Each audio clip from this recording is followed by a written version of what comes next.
घरात सांगितलंच नाही मला अमुक अमुक मुलगा आवडतोय म्हणून, कल्पना सुद्धा दिली नाही तिने.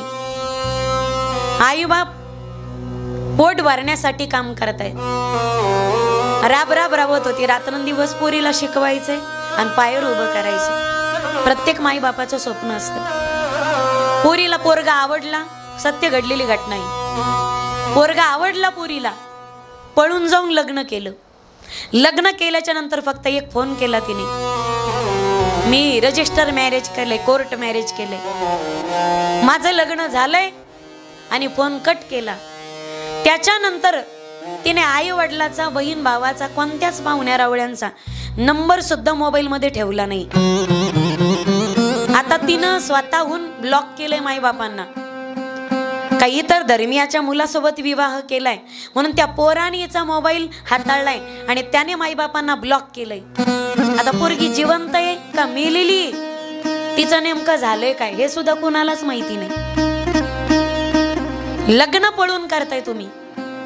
एक 2-4 दिवसाचं भूत असतं डोक्यामध्ये घुसलेलं, प्रेमाचं खोळं, पण आयुष्यभर समोर अंधार असतो. माईबाप अरे 2-4 दिवसाच्या ओळखीसाठी जे मायबापाला सोडतात, तो पोरगा आणि तो पोरगी तुम्हाला आयुष्यभर सांभाळेलच, याची काय शाश्वती. अरे झाला जन्मदात्या मायबापाची किंमत नाही, त्याला 2 दिवसात झालेल्या ओळख झालेल्या पुरीची किंमत राहणार आहे का.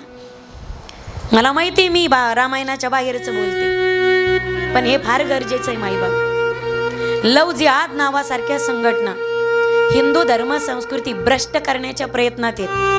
कदाचित इथं जेवढे पारमार्थिक लोक बसलेत यांना माझं म्हणणं पटणार नाही.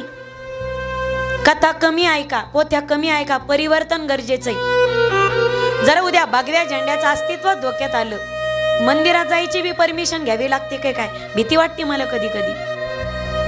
काळ मोठा भयानक आहे माईबाप. हिंदूंच्या पोरी फसवल्या जातात, त्यांचं लैंगिक शोषण केलं जातं. तिला फसवायचं काय, गंध लावायचा, टावळक्या करत फिरायचं कॉलेजला, तुकोबा राहायचा, अभंग गाडीवरती असा टाकायचा, 2-4 अभंग पाठ करायचे. हिंदूची चांगली वारकऱ्याची पोरगी फसवायची. तिला वाटतंय चांगल्या घराण्यातले आध्यात्मिक, ती पोरगी फसल्या जाते, तिला जाळ्यात फसवायचं. त्याचं सुद्धा बजेट ठरलेलं आहे बरं का, त्याचं सुद्धा बजेट ठरलेलं आहे. मी कोण्या धर्माला नाव ठेवते असं नाही, पण या सगळ्या गोष्टी कुराणाच्या विरोधात आहेत, कुराणाच्या विरोधात आहेत. कुराण ग्रंथाने सुद्धा स्त्रियांचा आदर केलाय. कुराण सुद्धा सांगतो स्त्रियाला स्पर्श नाही, स्त्रियावर अन्याय नाही करायचं, तर तिच्या समोर नतमस्तक व्हायचं. अशा संघटना उदयाला आल्या. लव जिहाद माझा डळडळ आरोप आहे. लव जिहाद नावासारख्या संघटना उदयाला आल्या. हिंदूंची पोरगी जाळ्यात ओढायची, फसवायची, लग्न करायचं, टार्गेट करायचं, तिला लग्न करायचं, लेकरं जन्माला घालायची आणि तिला मारून टाकायचं, सोडून द्यायचं तिला. मग तिच्या समोर एकच पर्याय होतं, स्वतःहून आत्महत्या करायची, नाही तर मग तिकडच मारून टाकायचं, तिला कापून टाकायचं आणि फेकून द्यायचं.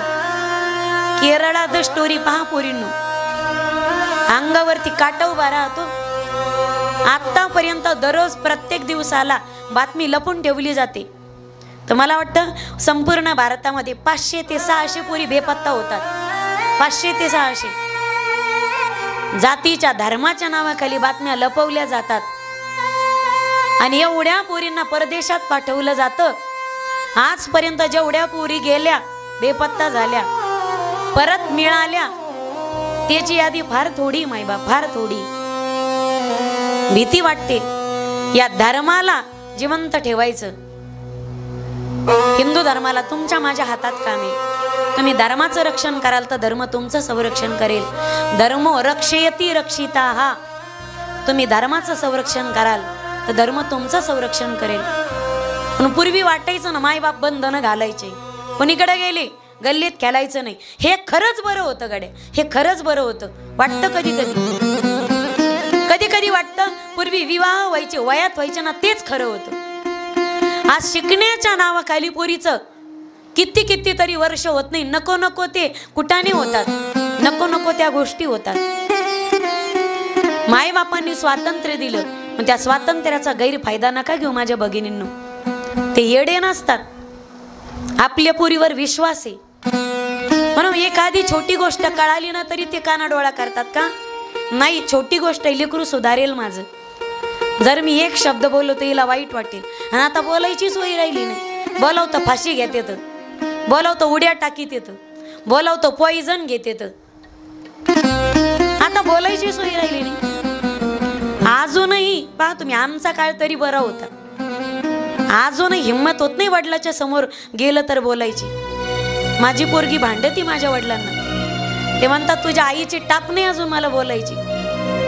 ही असावी जी मर्यादा घालून दिली. आम्हाला आवडतं हे सगळं माईबाप. आईचा धाक, वडिलांचा धाक, चुलत्याचा धाक. आता तर चुलता हिच्या जन्माच्या आधीच वाहिली असतो. त्यामुळे त्याच्या बिचाऱ्याचा तर काही बोलायचा संबंध ठेवला नाही तुम्ही. आईच म्हणते माझ्या लेकरांना शब्द बोलायचं नाही. नको बोलू देऊ. ज्याचा हात मोड त्याच्या गळ्यात पड. बोलायची सोय राहिली नाही आता. पण जागोजागी दबदबा असायचा तिचा. हा, आजोबा माझे बस स्टँडवर होते. माझा चुलता मला कॉलेजमध्ये दिसला होता. दबदबा असायचा. अरे मुलाला बोलताना सुद्धा मुली घाबरायच्या, भीती वाटायची. याला बोलतोय आपण, पण घरच्याने कोणी पाहिलं आणि वर्गातलंच कोणी जर म्हणलं ही अमक्या अमक्या मुलाला बोलत होती तर सगळ्या गावात चर्चा होईल. आता काहीच वाटत नाही आम्हाला. बस काळ बदलत चालला. प्रवाह हे लोक वाहत चालली. एवढंही वाहू नका की पार बुडून जातात.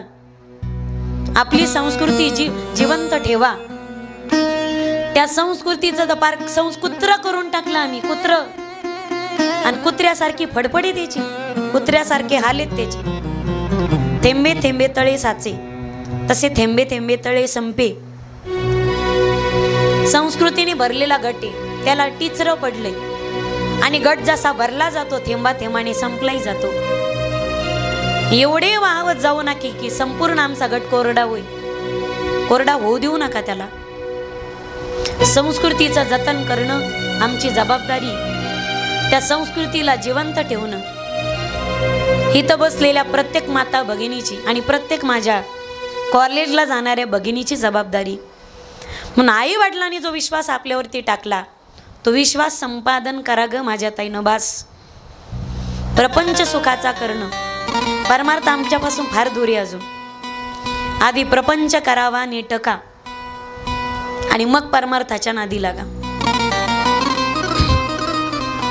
कशाला मर्यादा म्हणतात? प्रत्येकाची मर्यादा या रामकथेनं तुमच्या माझ्या समोर ठेवली. म्हणून तर कसं जगायचं कसं वागायचं याची उत्तरं रामकथेने दिली.